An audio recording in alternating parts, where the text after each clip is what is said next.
Hey everyone, welcome. Nice to see you all. Welcome to Parsha class. It's good to have this oasis. For me, it's good to have this oasis of an hour of just Torah and learning and thinking together. There's a lot. I'm very aware that there's a lot going on in the world. It's like strange, like the pandemic's becoming like the third news story.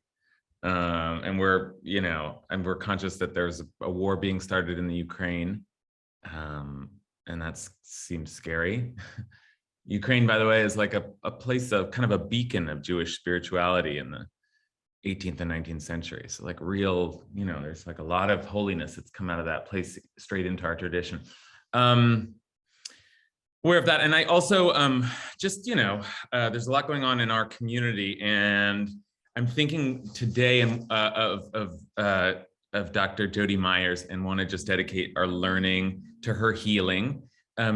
You may have taken a class with her at this hour, because last summer I took a few weeks off and I had some support from ECAR teachers, but the one teacher that I tapped from outside of our clergy team was Jody Myers. And I wouldn't trust this class with anyone. I mean, she's a real scholar and a real sensitive thinker about Torah. And she's definitely on a serious healing journey right now. I'm actually going to be visiting her later. She just went through a major surgery. I'm going to be visiting with her later. And the reason that I'm visiting with her is because she specifically said that she wanted to study some Torah. And she's going through recovery, and there's things that are hard for her, and her thoughts are not entirely clear by her own description, but Torah, and her son said this, is like one part of her brain that's really like activated and thirsty again. So that's a blessing. And so I'm going to share with her some of what we talk about together today. And I say all of that just to say, like, I want us all to feel like our learning today is going not just in the spirit of her healing, but also going straight to her. Like, what we share today, I'll deliver to her later. So we're all learning with Jody today and praying for her healing. Her name is Tzipora Liba Bat Esther Chana, and just wishing for healing of body and healing of spirit for Dr. Jody Myers. Okay. Let's say a blessing, and then we're going to get into a very big topic today. Baruch atah Adonai Eloheinu melech haolam asher kitshanu b'mitzvotav v'tzivanu la'asok b'divrei Torah. Thank God for this oasis of Torah. The Psalms say, Lulei Torat chashashuai as avadati ba'ani. If not for Torah, my great delight, my plaything, then I would be lost in my sorrows, in the sorrows of that. There are many sorrows to get lost in. So thank God for Torah. Okay, so today we are going to be talking about, in a word, Shabbat. Shabbat. And, I think if you've studied with me just a handful of times before, you quickly get you probably get one of the guiding principles that informs my reading of the Torah, which is that the Torah as a kind of literary craft uses repetition in patterns of language to communicate messages. So there's a kind of poetic device to the Torah. And repetition is repetition, parallelism, some sort of recurring pattern of language or in the language. Okay, so that we do all the time in this class, and we might take just a little phrasing in one part of the Torah that we notice appears only in one other part of the Torah, and so these two locations seem to be connected, and maybe it's like a strange phrasing, or there's a couple of words that get repeated, and more it seems to us that these two passages are in dialogue with one another, are meant to be compared. So we can do that we did that a few weeks ago with the word tzitz, which was refers to both the diadem, the tiara on the high priest's forehead, and also to the fringes on the corners of a prayer shawl. Okay, so it's like that kind of so now what's the connection? Okay, so we do that all the time in this class. in ways that are subtle, looking for just subtle connections. But today we're going to be very blunt. Today, in a way, we're doing the same kind of work. We're going to look at a word or an idea as it keeps recurring throughout the Torah. But it doesn't, you don't need to pull out the thread of nuance here in the Torah's language to see this happening, because it's happening very prominently. Shabbat is a massive, massive topic in Jewish religion.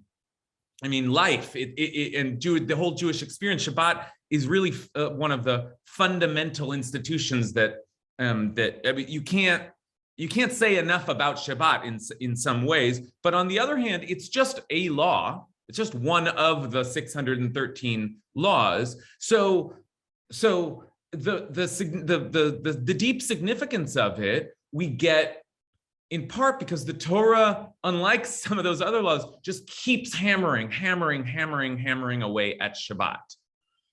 And I say all this because this week in the Torah, we are at one of the appearances of Shabbat. This week's Parsha, Parshat Vayakhel, is a kind of a continuing description of the building of the Tabernacle, the Mishkan, which we already heard all about a couple of Parshas ago, 3 Parshas ago. And there's this strange repetition. We've talked about this in the last few weeks, that the whole thing repeats itself. We're still talking about the building of the Tabernacle, fine. But this restart in the talking about the building of the Tabernacle is about to get started when suddenly Moshe mentioned Shabbat again. Okay, so let me just show you the passage that leads our Parsha off this week, and then we're gonna take a step back and think about we have a very big project, a very ambitious project that I have in mind today, and whether we're able to do it entirely or not, it remains to be seen, but it'll be good for, this is like vegetables. It'll be good for you all. It'll be good for all of us, because we're going to try and see all of the places in the Torah where Shabbat not appears, but where Shabbat is commanded, is taught, is being discussed. Okay, so this is this week's Torah reading. Moses then convoked or gathered, Vayakhel, the whole Israelite community and said to them, these are the things that Adonai has commanded you to do. Okay, and then it seems like it should move to the building of the tabernacle. That's what this whole parsha is going to be about. You would think that we would pick up in verse 5, take from among you gifts to Adonai, to Hashem. Okay, so you would think that Moses is gathering them all in order to build the tabernacle. But there's an interruption here, and Moses mentions Shabbat. Shabbat, which we've already seen a number of times before. Moshe suddenly mentioned Shabbat. On 6 days, work may be done, but on the 7th day, you shall have a Shabbat of complete rest. Okay, now that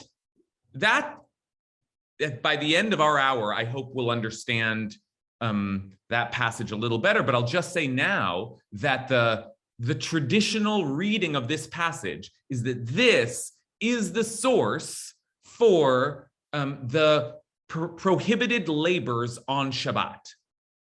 In other words, the tradition, the rabbinic interpretive tradition tells us that how do you keep Shabbat? By not doing whatever they did in the tabernacle, whatever they did to build the tabernacle. And the way you know that is because Moses intentionally inserts Shabbat here to say you don't do the following work on Shabbat.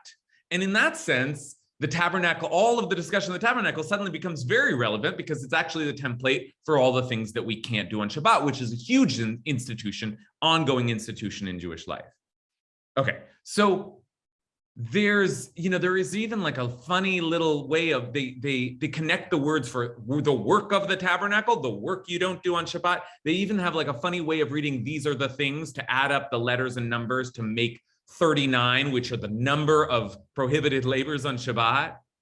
It's very impressive. Like, it's a very impressive piece of interpretation, but it does seem like a little bit of a stretch, right? It feels like that's what Moses meant here. And nobody ever articulates it, is that this is the source for the prohibited labors on Shabbat. And as I said, there are 39. There's a huge, biggest volume of the Talmud discussing all of the ways that we rest on Shabbat, the things we don't do. We don't light a fire. We don't plow.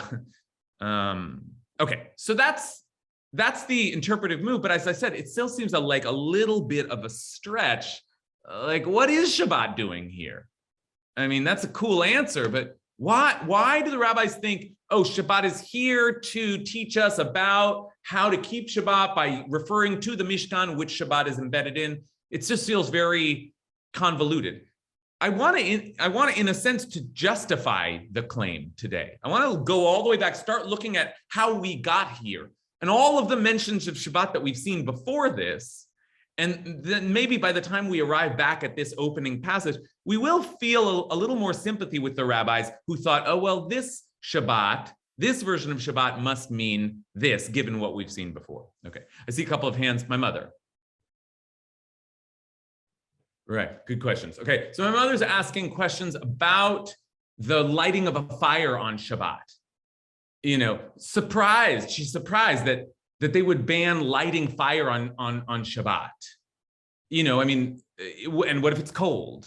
And it seems like a very strict prohibition. But my mother's also right to highlight it, because that's another reason why it seems that this Shabbat, this moment of mentioning Shabbat, is so connected to prohibited labors, because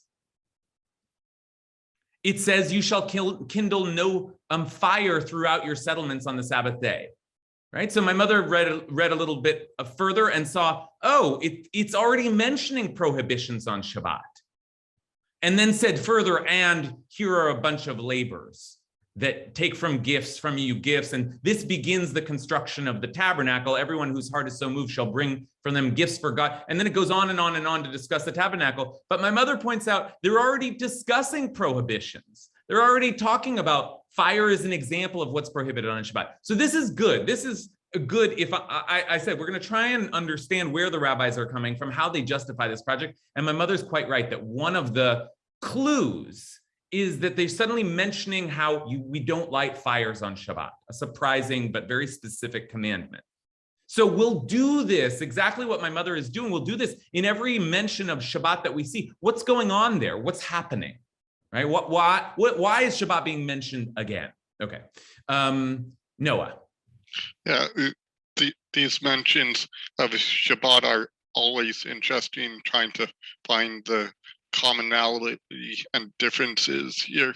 In this one, I was looking it over again, and then the word Sheshet Yamim Taseh Malacha Ubeyom HaShvi'i, the word there, Malacha, just suddenly stood out, taking away the aleph from there, and it's more pronounced that maybe we're talking about the Shabbos queen and royalty, and what we can do in the presence of royalty, and what's mundane labor that's really not allowed in that presence of royalty.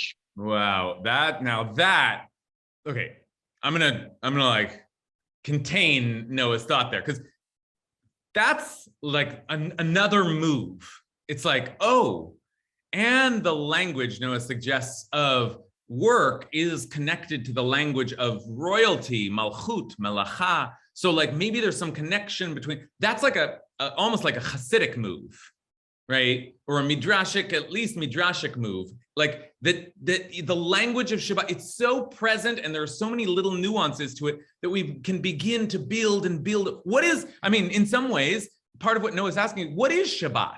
What's the point of Shabbat? What is the big deal about Shabbat? We know that it's the seventh day of rest, right? What's the big deal? And we could build a whole, and we have over thousands of years built a whole Torah of Shabbat. But today, I just want to stick to the Torah, just to the actual verses in the Torah, and not get too far afield. I thought about I scoured some of the commentaries and I thought this is just too much. Once you begin looking at the commentaries on Shabbat, it never ends. But we can do a lot of good work just by looking at Shabbat in the Torah. And I hope we'll actually see all of the mentions today, but we're going to focus especially on the Shabbat that we see appearing in Exodus, because Shabbat appears in the book of Exodus more than in any other book in the Torah. And that's significant too. Okay, so here we go. Here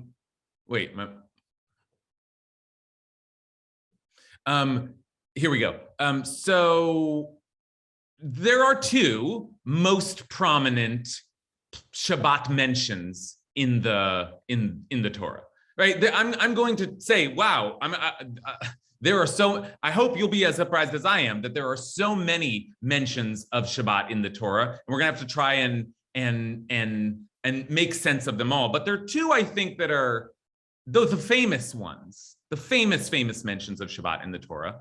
And what do you think they are? Just like guess in your head or in the chat. What are the two most famous mentions of Shabbat? So I think the two most famous mentions of Shabbat are God's Shabbat in the very opening of the Torah, right? Just the second chapter of the Torah. That's where Shabbat starts. And then, of course, Shabbat in the Ten Commandments. Shabbat is one of the Ten Commandments. Kind of surprising. Like of the thing, don't kill and Shabbat. Okay, so those are the famous ones. But as you'll soon see, there's a lot going on even between those two, and then a lot more that continues after the Ten Commandments. So here is the source sheet for today. Okay, and by the way, I want to just say that I've been sharing source sheets and discussing some of the material that we've been learning in class together, getting emails from some of you. And if I owe you an email, I will get back to you. I have just a flood of other shul related emails, but I so appreciate the continuing conversation after these classes, and I really value those emails. So don't think I haven't seen them. I will write back. Okay, so here let's go back to the beginning of the Torah. Let's go back to really the beginning of the Torah. Second chapter of the Torah begins with the first mention of Shabbat. And that is to say that the Torah begins by creating the world, right? And God created light, and God created the waters, and God created the earth, and God created all of the grass and the animals, and then us. And then we were created on the sixth day, and then that's it. And then the famous, we say this in Kiddush and in our prayers, this is one of the real famous pieces of language we have around Shabbat. The heaven and the earth were finished in all their array. On the seventh day, God finished the work that had been undertaken. Okay, now here's a hard one to translate, and here we get into the language. God finished all the work that God had done. Vayishbot b'yom hashvi'i. Vayishbot. This is the first appearance of the language of Shabbat. Vayishbot. Vayishbot b'yom hashvi'i. Although it's in a verb form. So what is the verb? Well, I think we usually translate it as rested. But here it's first of all, it's a little funny to describe God as resting. That has always perplexed our interpreters. But also, God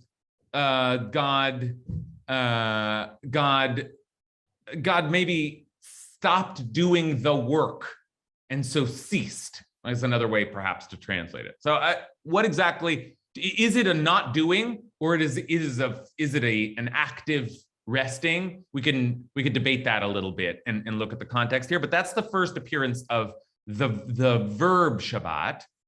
On the seventh day from doing any work. And God blessed the seventh day and declared it holy. That's a lot. Because on it, God rested from all God's work. And there it is, again in verb form. Okay, it hasn't been named yet, but we've got this crazy thing. It's just a crazy thing, which is that God, out of nowhere, rests on the seventh. Makes sense that we would have had a description of God creating the world.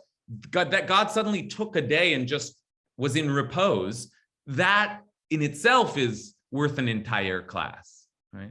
But we're not going to analyze that in depth today, except in the rear view mirror. I want to take us into Exodus and see how Shabbat gets picked up in Exodus. And then we know that the first and primary reference is in the creation story.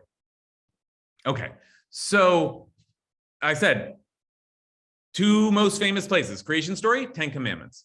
And it's true, actually, in the creation story, God seems to rest on Shabbat, and then we don't hear about Shabbat for the rest of the book of Genesis. That's striking. It doesn't seem to be a tradition that the patriarchs are following. The rabbis midrashically try to read them as, oh, no, they kept Shabbat, and maybe they did, but like, we don't hear it mentioned. Okay, it's not a thing. It's not a thing in Egypt. It's only when the Israelites finally leave Egypt that they get Shabbat. And yes, they get it in a formal way in the 10 Commandments. But that's not where we first hear about Shabbat in the book of Exodus. In other words, from creation, we don't hear about Shabbat until, anyone know, where's the first place we hear about Shabbat? Is that a yes? Allison, where's the first place? Yeah. I think it's with the manna that comes from heaven. Yeah, great. Yeah, that's exactly right. The manna that comes from heaven. So I'm going to turn back to you if you have something to say about it, but let's take a look at that because Allison's exactly right. As they begin to leave, and now they're wandering out into the desert, what are they going to do? How are they going to survive? God announces that God is, and they complain, right? That's the story. They leave and immediately they're like, what have you done? You brought us out here to die. And God says, no. Good news, I'm going to be raining down manna from heaven, right? This magic bread that falls from the sky. And in the midst of that, we seem to get Shabbat. I mean, and then actually we get explicitly Shabbat in some ways, but we haven't been explicit. This is a strange first. Imagine you've never heard about Shabbat before. You're just a slave running for your life. And then all of a sudden, this is what happens. Okay, so I'm going to give you the beginning of the story, and then we'll fast forward to the end of the story. And then this is in some ways our main text today, because this is a clue into what it means for the people of Israel to be learning about Shabbat and to be processing what Shabbat is. And, to a certain extent, we're still doing that. So let's take a look. So Hashem said to Moshe, God said to Moses, I will rain down bread for you from the sky. Wow. And the people shall go out and gather each day's portion. Every day they go out and there'll be manna from heaven.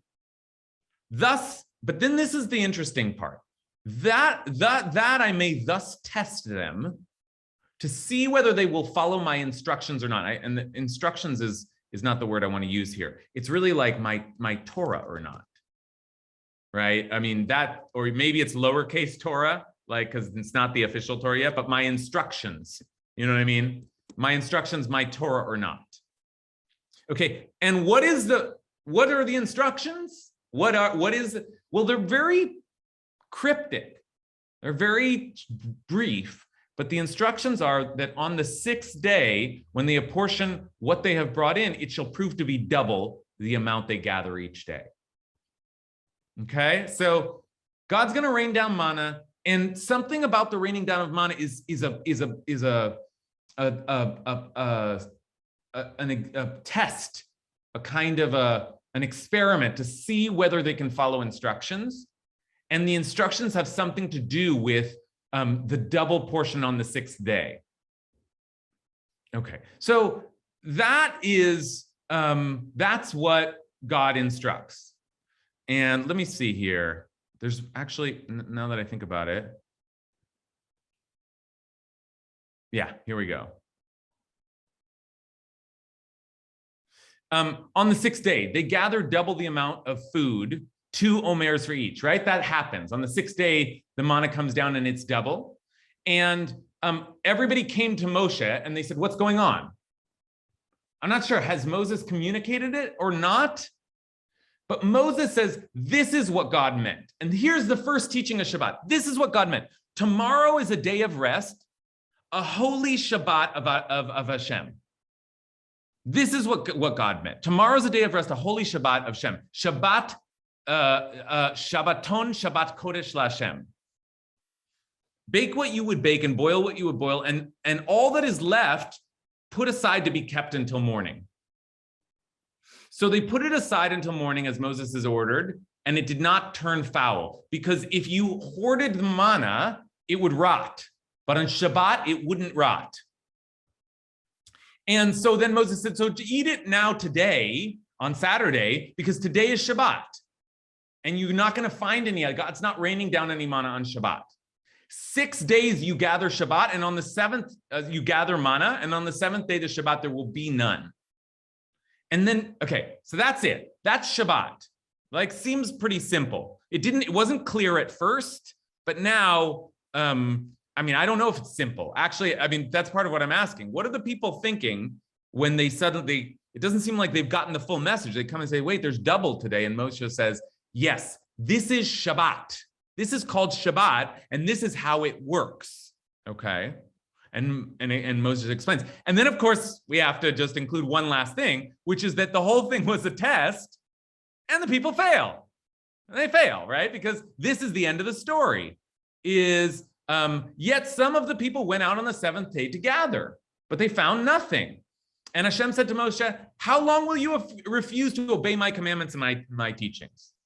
Mark that it is Hashem who, has given you the Shabbat, therefore gives you 2 days of food on the sixth day. Let everyone remain in place. Let no one leave the vicinity on the seventh day. So the people remained inactive. Here's another funny translation for rested. We could just say rested. The people rested on the seventh day. Okay. Sorry for the convoluted story there. It's a little funny, the storytelling. But again, what just happened? The people complained they needed food. God said, I will give you food, but I'm going to use that giving you food as a test to see if you can follow my instructions. Double food appears in the sixth day. Why didn't the people get this information earlier? But they go to Moshe and say, what's going on? I have 2 pieces of manna, and Moshe says, that's the way it's going to work, because tomorrow is Shabbat. Okay, tomorrow Shabbat, what does that mean? It means you get 2. All it seems to mean is that you get 2 portions today and you don't get a portion tomorrow. So don't go gather tomorrow.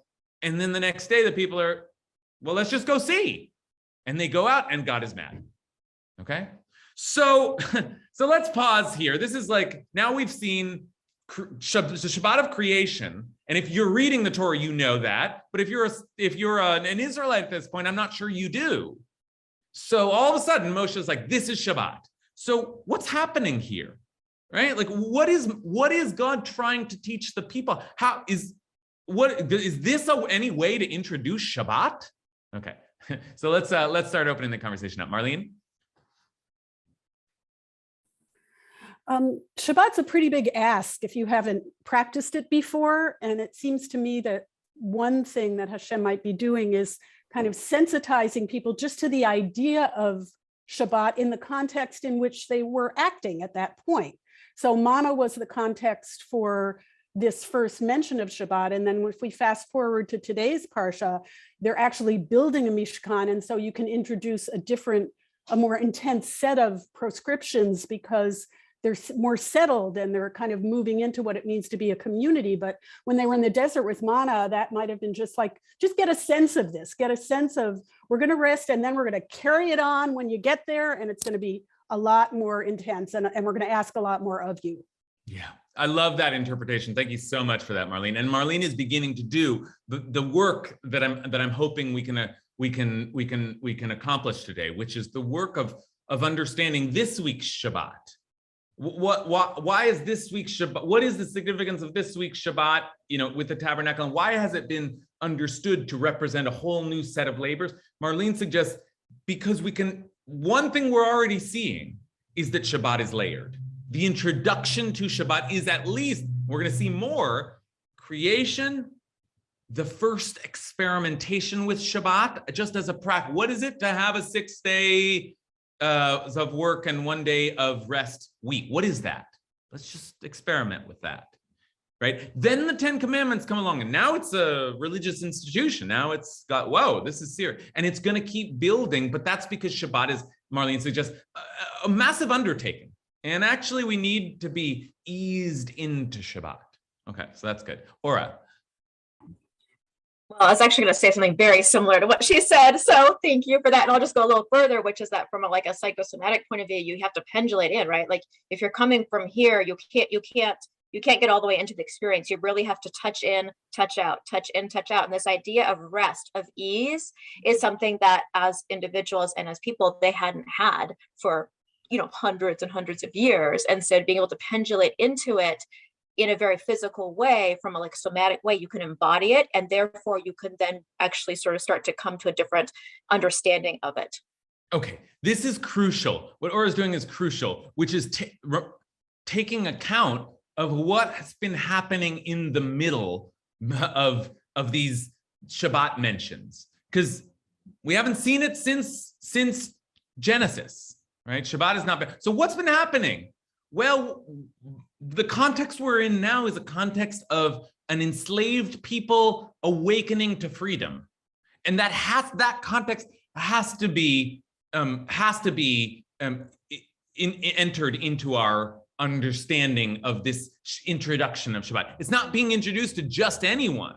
It's not even being introduced to just a unique people on a unique spiritual journey. It's being introduced to a people who have just had hundreds of years of bondage, of slavery, of working every single day, right?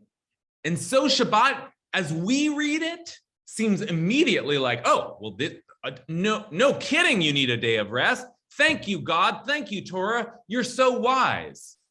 But the people don't adapt that quickly. The people don't understand what it would mean to not have to scurry after food on the seventh day, even if they have enough, right? And Jews throughout history and poor people throughout history have known this reality that, you never know when you're going to need to save food, and so you save food always, because times of struggle are always around the corner. So this all is to say, we can understand that the people don't really want to trust that they should just take a day off. Do you understand how this works, how my life works? Okay, so that's important context as well. Marianka? Hi, I am thinking of the importance of counting time, especially in the context of people, recently freed people. We know that later on, people went up the hill and looked at the moon cycles to establish when new month starts. But I think this is the beginning. I don't know if God communicated to Moses that this is going to be Shabbat or something, but in a way, it's the new time count for people who are free. Good. This is great. This is really important too, and builds on this contextual understanding of Shabbat. But it's such an important layer that Marianka is giving us, which is that the very concept of time is new to these people because they were enslaved. And this comes actually before the Manna and Shabbat is introduced. The first commandment that the people of Israel get collectively is Achodesh hazeh lechem rosh chadashim. This is the new month, the new moon, the new calendar, the new journey through time. You will now have some control over your time. And actually, Passover is mentioned before Shabbat, but Passover also takes place on a 7-day cycle. So there's something about coming into an awakening of what it means to manage time, and therefore to break time into units instead of just an infinite horizon of work. Right? So that's really, really important. And part of what I think what Marianka is saying is, yeah, we've been as Marlene said, we've been thinking now about layering, getting into a slowly adapting Shabbat. One of the things we're going to need to slowly adapt to is the idea of a repeating rhythm or cycle through time. That's new too. And that doesn't come easy. So maybe this is what's happening here, is the people are getting used to that. Okay. All right, let me take one more comment from Ariella, and then we'll move a little bit forward.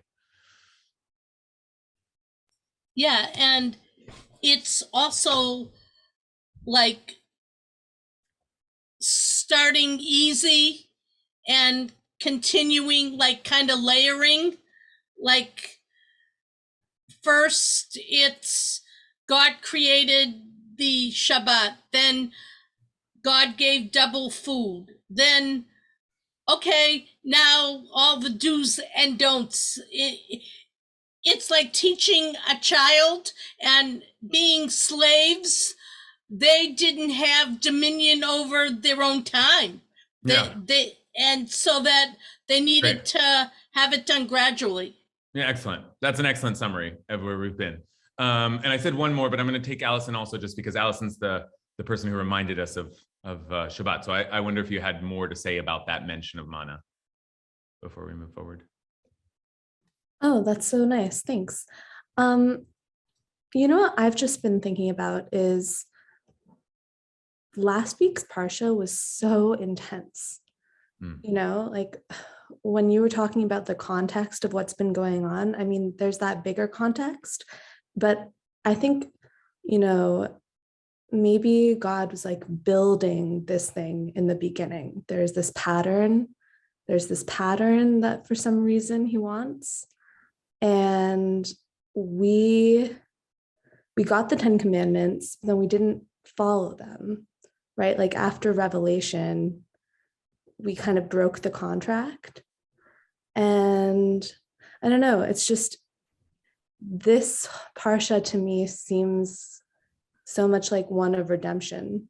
You know, that God is like, okay, fine, we're going to try this again. Because it seemed to me like in last week's Parsha that like Hashem almost abandoned us, like did not want to continue with us. Okay, this is good. This is good. So this will be helpful as we move forward. What Allison is reminding us is that there, you know, the whole relationship between God and Israel is rocky, and there are all kinds of ruptures and restarts, and we're in the middle of one now. So maybe if we read about the golden calf, the making of the golden calf last week, maybe it does make sense that God needs to remind us, or Moses needs to remind us once again of Shabbat.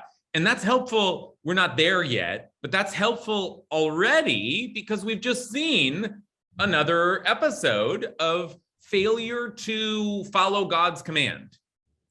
Right now, we seem to be, I feel a certain sympathy for that failure because it feels like, well, how could they possibly know how to do this just yet? But like, this is, God thought God could just introduce Shabbat and it didn't work. So that's helpful also in understanding, oh, if that's the last Shabbat that we know about, then when we come to the 10 Commandments, which is the next Shabbat we know about, well, then it rings a little bit differently in the people's ears. Right? I am the Lord your God. You shall know a God before me. You shall not take my name in vain. You shall, and then you shall remember. The first word here, let's take a look at the first word here. First word here is remember. Here comes the 10 Commandments. Remember, Zachar et Yom HaShabbat. Where would you remember the Sabbath day from? You ever thought about that? Remember when? What are you remembering?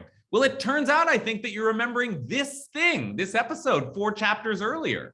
Remember that? Remember the Sabbath day. Now, of course, it also means memorialize it eternally. But I think there's a little bit of a callback there. Remember what happened and keep it holy. And then this, you know, we'll read it because this is the great language of the 10 Commandments. 6 yamim tavod v'asita et kol melachtecha. 6 days you shall labor and do all your work. V'yom hashvi'i Shabbat l'Adonai Elohecha. And on the 7th day, it is a Shabbat for Adonai, for your God. Lo tasek chol melacha, ata uvincha uvitecha avdecha v'amatcha v'emtcha v'gercha asher b'sharecha.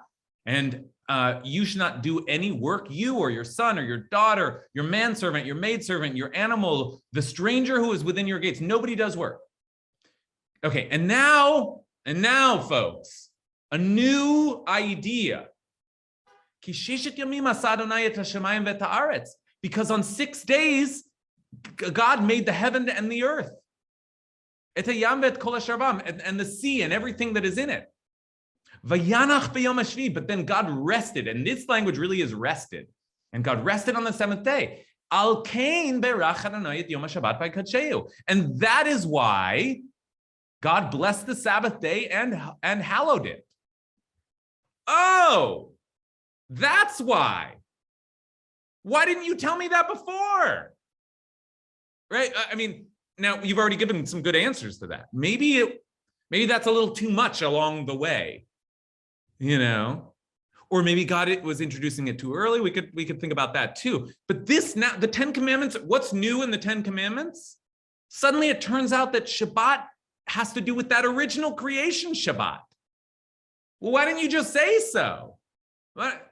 Oh, okay. So you see now we've got a new layer. Okay, so there's a kind of a realization that must have happened around this formulation of Shabbat. Okay, and we're building. Allison, did you have more to say on that point? No. Okay. No, that's right. All right, so that takes us to the 10 Commandments. Now, let's see where we're at for time. It's pretty. We're getting down here, so I want to at least take us through to the end of the book of Exodus. Let's take one more comment, and then we're going to push and take a quick look at some of the other Shabbats that happen after the 10 Commandments. Leah Matsui. I'm thinking, why the test with Manna? And isn't it in the beginning, after God completes the sixth day, he steps back and says, "Oh, this is good." I think there's something like that.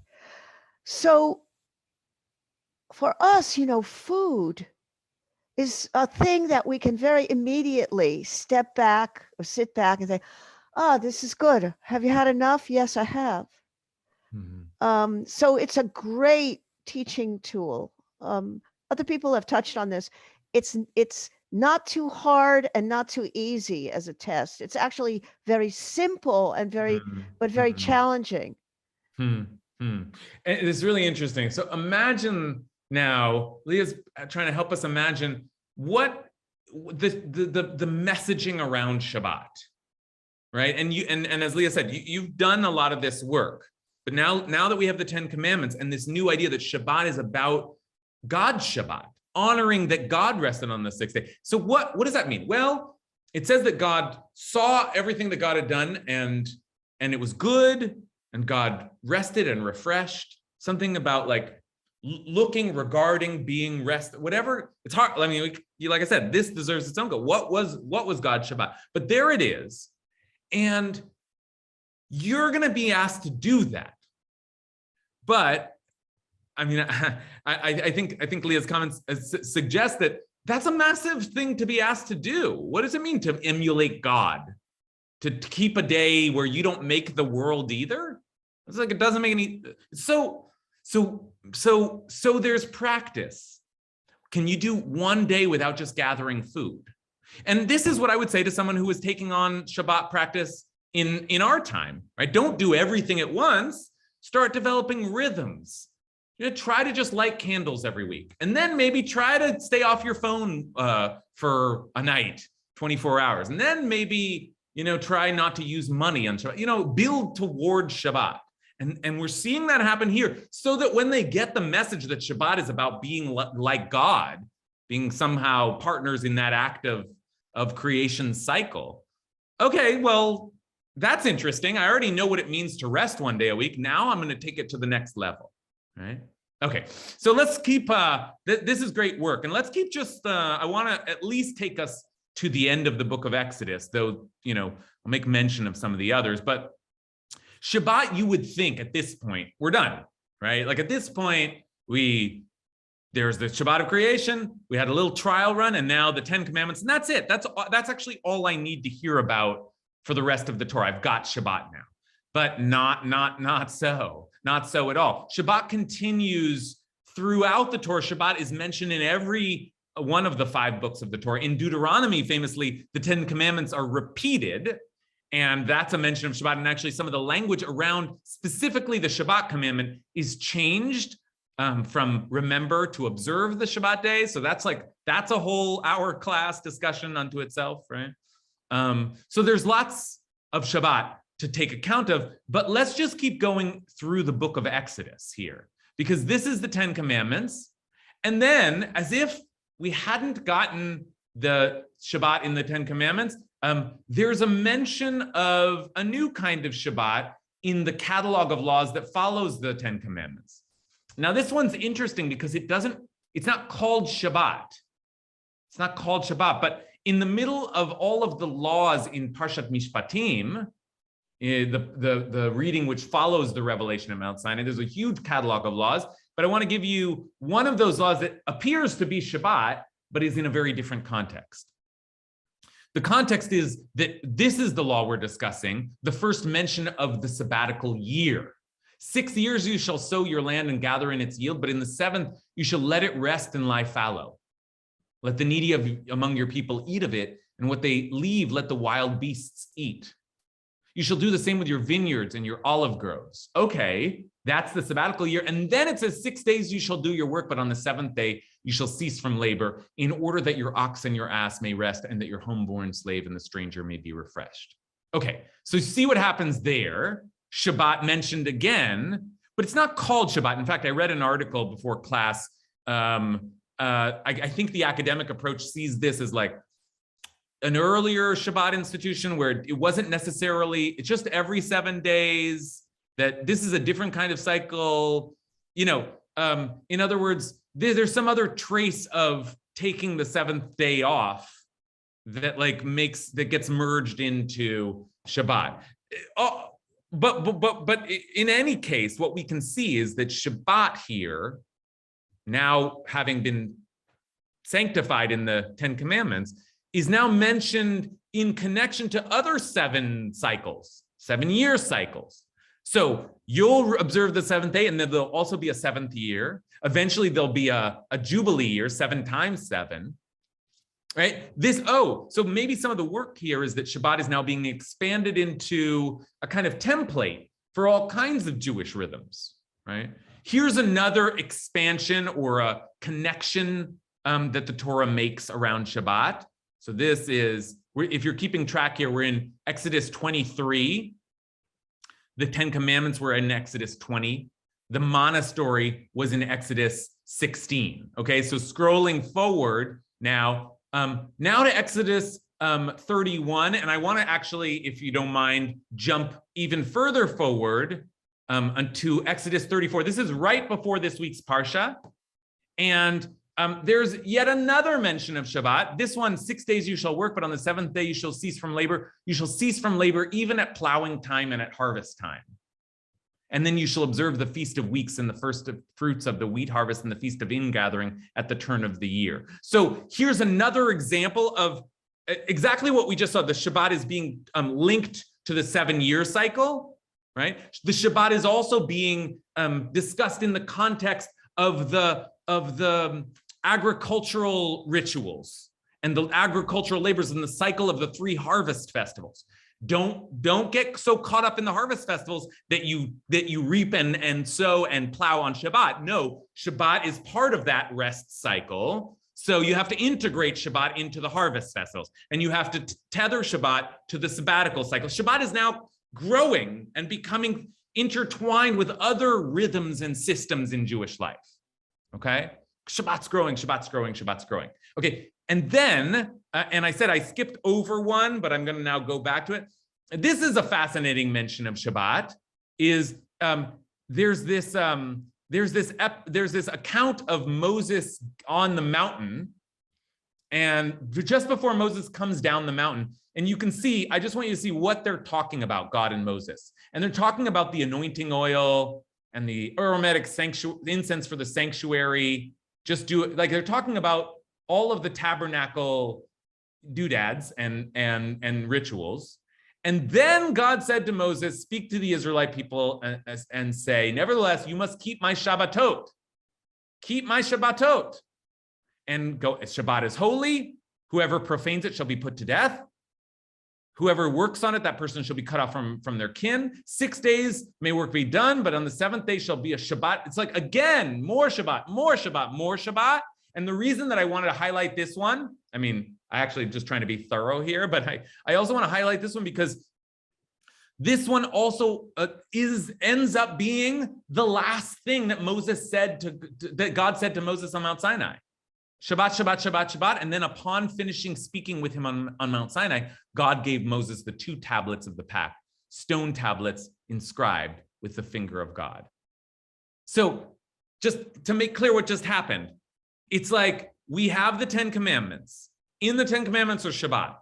Then Moses goes up to the top of the mountain to get the rest of the laws. Moses gets a bunch of laws, and it's like the Torah records an episode where God is about to finish talking to Moses and says, and one more thing, let me once again remind you about Shabbat. It is so important, Shabbat. Let me review all of the laws that we've seen about Shabbat before. You really got to keep Shabbat. Don't forget about Shabbat. If you break Shabbat, you die. It's really serious. Shabbat is a really big deal. So here you have like you've seen now examples of Shabbat being expanded into other realms of Jewish life and time, but also you have a narrative account of God almost scurrying to add one more mention of Shabbat. Don't forget about Shabbat. So I hope you have the feeling that it's almost obsessive. It's almost Shabbat, Shabbat, Shabbat, Shabbat, Shabbat. Okay. So now you have a sense of like layers, and these are all the Shabbats that we see before we get to the Shabbat of this week. So that's how we'll close with the Shabbat of this week. But let's turn to hear what Joni Brenner has to say. Thank you, Rabbi David. What is the what do we imagine happened between God and Moshe those 40 days on Shabbat that they themselves had? You mean, did the people keep Shabbat while Moshe was up there? No, they themselves, the Shekhinah, Hashem, and Moshe. What do you imagine their time was like? That's interesting. Why do you ask that question? Why? I love that question, but tell me more about what you're thinking. Well, it never occurred to me that there was so much going on those 40 days, and what God needed Moshe to be this emissary and this visionary, and yet he knew about Moshe's vulnerabilities. And so I'm wondering what happened between them in that sacred time. Yeah, this is a fascinating perspective that Joni offers, because we have been trying to think about what it's like to receive the message of Shabbat and what it's like for God or Moses to try and implement Shabbat. And it is fascinating what Joni's saying to think about the people they had that trial run with the manna. Didn't work out so well, but they were told what they have. Then they have the great revelation at Mount Sinai and Shabbat is like one of the 10 commandments. And that's like and they hear that. And then Moses goes up to the mountain. He's up there for 40 days. Now, they could not kill people for 40 days, right? They could not take the Lord's name in vain, I guess, even for 40 days. Did they practice Shabbat 4 times? Did they put that right into, who was telling them how to practice Shabbat? It's like kind of a funny thing. And meanwhile, Joni asked an even stranger but more interesting question. Did Moses keep Shabbat up there? Presumably not, right? That Moses is in some other realm of just communion with God. 40 days he didn't eat or drink. And so he's just, like in the zone with God. So is there Shabbat up there? Where is this practice that we have where the whole community winds down on Friday night and we all go to shul together? How do we get into that rhythm? And you're right, even after the 10 commandments, it's like then Moshe's gone for 40 days. When did they start keeping Shabbat? When? So you can see how God might need to say, oh, wow. And before you leave this intense experience of mystical union that we've been having for 40 days, let's get back into the cycle of time and have the people gotten that message yet? Okay. All right. We have to close now, but I want to say 2 last things before we do. One is that I said we were going to take this journey in part just to justify the rabbi's approach to this week's Shabbat. This Shabbat in chapter 34. And I do think, 35, that this Shabbat becomes the the Shabbat the rabbis used to connect the labors of prohibited labors of Shabbat to the building of the tabernacle. And we said they did it through all kinds of twists and turns and kind of convoluted interpretations. But part of what I want to claim here is that now we can understand why the rabbis are starting to feel like, oh, every time the Torah mentions Shabbat, it's to teach us a new aspect of Shabbat. I can see it happening. I can see the trial run, and I can see the reference back to creation, and I can see the way that this becomes one of the 10 central principles of our people. But I can also see the way that it gets linked into other rituals that our people hold, harvest festivals, sabbatical year, like it's starting to expand. And so here's another mention of Shabbat, even as God seems to have just finished talking about Shabbat, more Shabbat. So this must be, we now have to start reading every Shabbat in its context and sort of looking, well, what's this Shabbat about? This Shabbat must be about not doing work because they're in the middle of doing work. We've seen other Shabbats that were about establishing a cycle of 7, because you can see various patterns of cycles of 7. So look at every Shabbat in its context, but also more importantly, look at all of the Shabbats in the context of the successive revelations of Shabbat in the Torah. Okay, so that's one thing. The last thing I want to say is just that there are a couple of mentions of Shabbat in the book of Leviticus. And as I mentioned, one, the repeat of the 10 Commandments in the book of Deuteronomy. But it's really interesting that the most prominent, I think the only mention of Shabbat in the book of Numbers, other than saying, you know, and on Shabbat they offered this sacrifice, you know, there's that stuff. But actual, an episode about Shabbat, and I just want to leave off on this, is that in the book of Numbers here, let's just see, from Exodus, then in Leviticus, Shabbat is mentioned, you shall revere your mother and father and keep my Shabbat. In Leviticus, Shabbat is included as part of the calendar, my fixed time, Shabbat. But this is the mention of Shabbat in Numbers, and it's a story. And it's a story of when the Israelites were in the wilderness and they came upon a man gathering wood on the Shabbat day. Now, remember, the first thing we learned about Shabbat is that you don't gather on the Shabbat day.